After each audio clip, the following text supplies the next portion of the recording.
Assalamualaikum warahmatullahi wabarakatuh.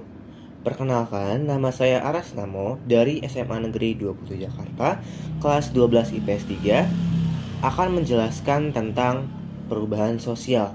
Nah, pada video kali ini saya akan membahas beberapa hal tentang perubahan sosial, seperti pengertian perubahan sosial, ciri-ciri perubahan sosial, bentuk-bentuk perubahan sosial, faktor yang mempengaruhi perubahan sosial, dampak perubahan sosial terhadap masyarakat akibat modernisasi, hubungan antara perubahan sosial dan perubahan kebudayaan, faktor-faktor yang menyebabkan perubahan sosial dan kebudayaan. Kita masuk ke dalam pembahasan yang pertama, yaitu pengertian perubahan sosial.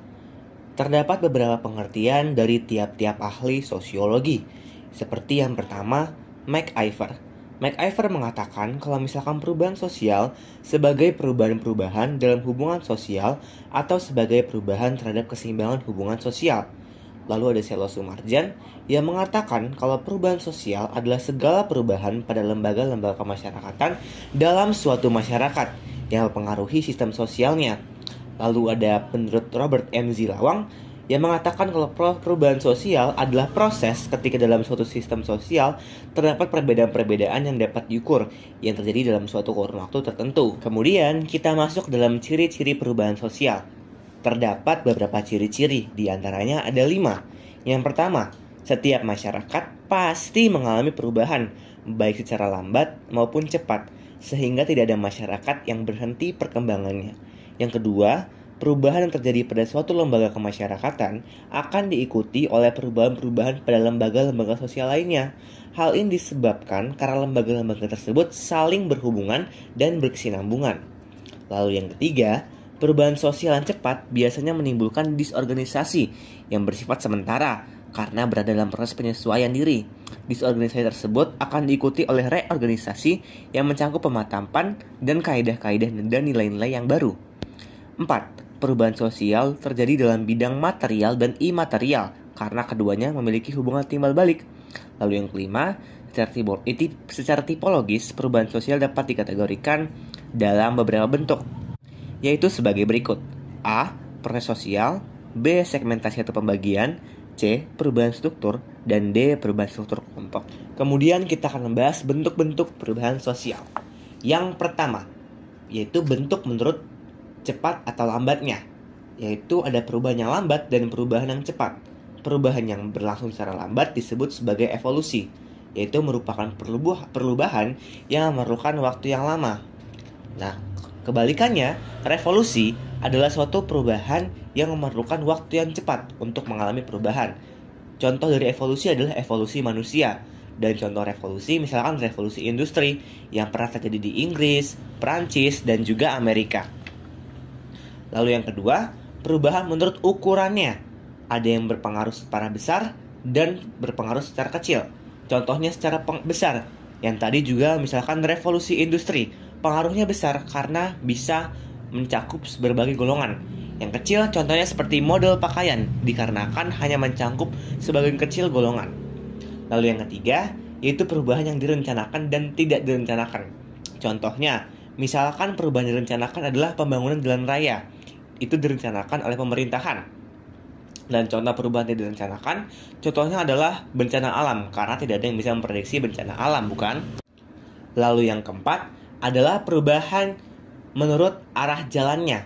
Ada yang regres, ada yang progres. Progres berarti maju, dan regres berarti mundur. Progres yang berarti perubahan yang memberikan kemajuan, contohnya modernisasi, peningkatan teknologi, itu memberikan kemajuan pada masyarakat. Nah, kalau misalkan regres berarti memberikan dampak yang buruk sehingga memberikan keterbelakangan. Contohnya, budaya-budaya yang bertentangan dengan budaya-budaya tradisional. Nah, itu menyebabkan regres.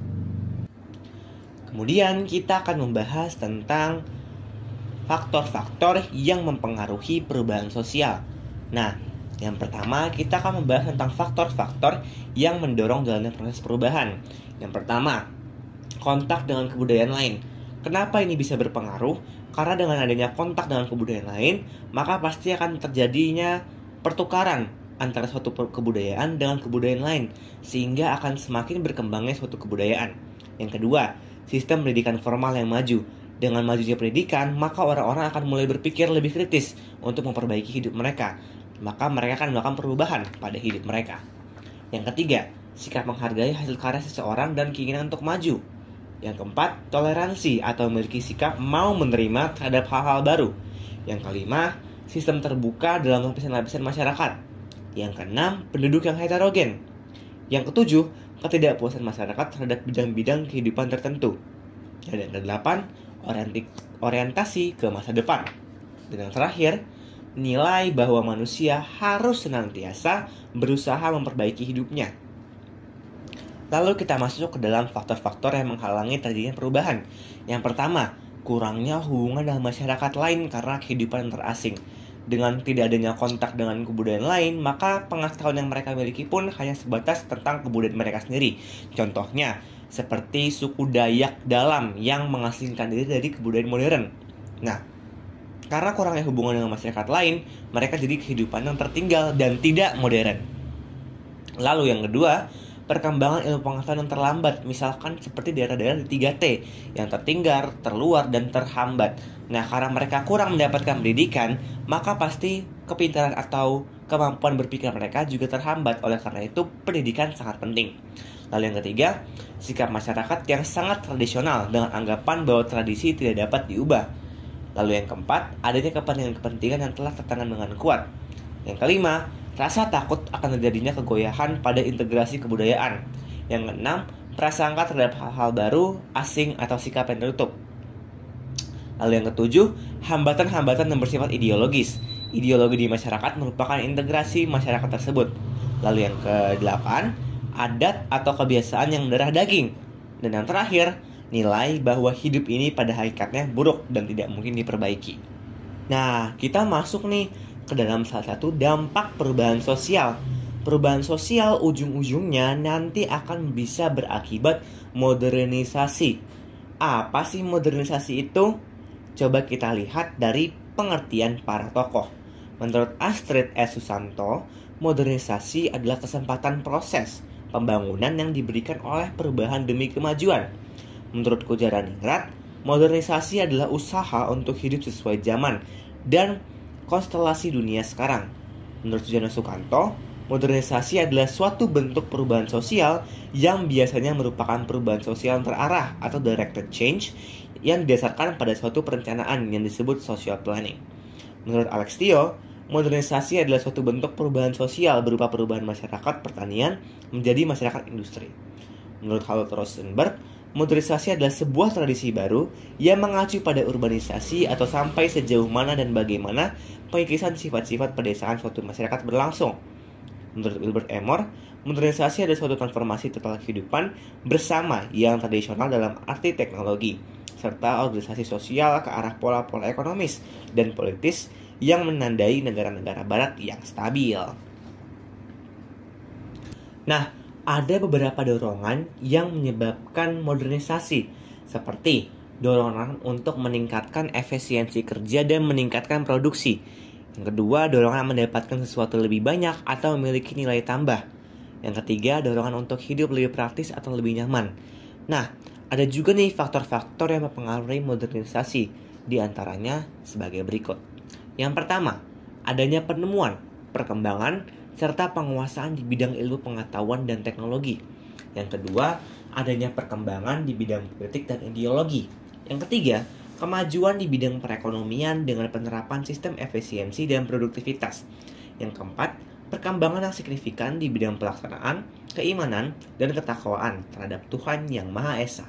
Yang kelima, memajukan teknologi dan pelaksanaan dalam bidang industri dan pertanian. Yang keenam, tercapainya stabilitas nasional agar hidup tentram, aman, dan damai. Kita masuk dalam dampak-dampak modernisasi. Modernisasi memiliki dua dampak, yaitu sebagai berikut. Yang pertama, dampak positif, yaitu terciptanya masyarakat yang dinamis untuk mencapai keadaan yang maju, adil, dan sejahtera. Tapi juga punya dampak negatif, yaitu munculnya berbagai masalah sosial, diantaranya kriminalitas, kesenjangan sosial, dan konflik sosial. Nah, menurut Astrid S. Susanto, akibat yang pertama dirasakan dari proses modernisasi adalah A.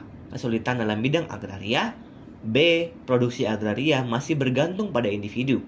C. Kurang ada tenaga terlatih yang makin diperlukan, khususnya dalam jangka panjang. D. Semakin tinggi dan semakin besar spesialisasi. E. Adanya perpindahan atau mobilitas kerja dalam masyarakat. F. Negara ikut dalam produksi dan manajemen. G. Meningkatkan konsumsi dalam aneka barang produksi. Nah, kalian tahu nggak sih kalau misalkan ada juga nih faktor-faktor yang menyebabkan perubahan sosial dan kebudayaan. Ada dua. Ada yang dari dalam, ada yang dari luar. Yang dari dalam dulu ya. Yang pertama, bertambah atau berkurangnya penduduk. Nah, misalkan adanya bertambah atau berkurangnya penduduk, pasti akan mempengaruhi pada perubahan sosial. Karena kalau misalkan berkurangnya penduduk, pasti nantinya akan memberikan banyak lapangan pekerjaan. Nah, kalau misalkan bertambah penduduk, pasti regulasi pemerintah akan berubah juga. Maka nantinya juga akan memberikan perubahan. Lalu penemuan-penemuan baru. Contohnya nih, penemuan telepon genggam. Nah, penemuan telepon genggam ini sangat berpengaruh pada dunia modern sekarang, bukan? Oleh karena itu, penemuan-penemuan baru pasti mempengaruhi perubahan sosial. Lalu yang ketiga, pertentangan di masyarakat.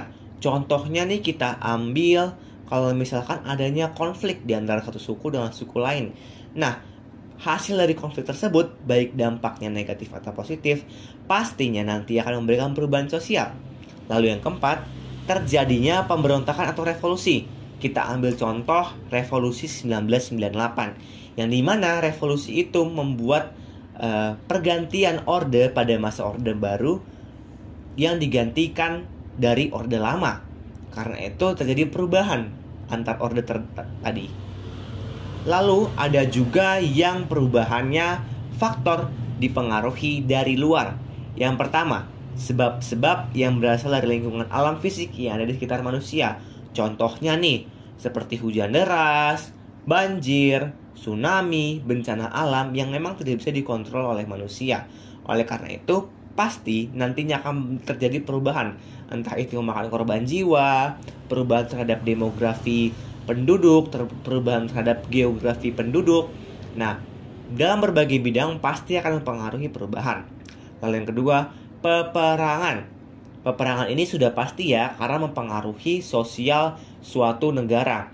Misalkan Perang Dunia Kedua, itu mempengaruhi seluruh dunia, baik dalam bidang ekonomi, sosial, maupun budaya. Oleh karena itu, peperangan ini menjadi salah satu faktor yang cukup besar yang mempengaruhi perubahan sosial dari eksternal atau dari luar dan bukan dari masyarakat itu sendiri. Yang ketiga, pengaruh kebudayaan lain. Misalkan ada kebudayaan lain, contohnya kebudayaan barat yang datang ke Indonesia. Pastinya nanti kebudayaan Indonesia akan mengalami pencampuran, entah itu asimilasi ataupun akulturasi. Nah, dengan adanya pencampuran dari kebudayaan lain, maka pasti ada hal-hal yang berubah dalam masalah sosial. Oleh karena itu, pengaruh kebudayaan lain pastinya nanti akan mempengaruhi perubahan.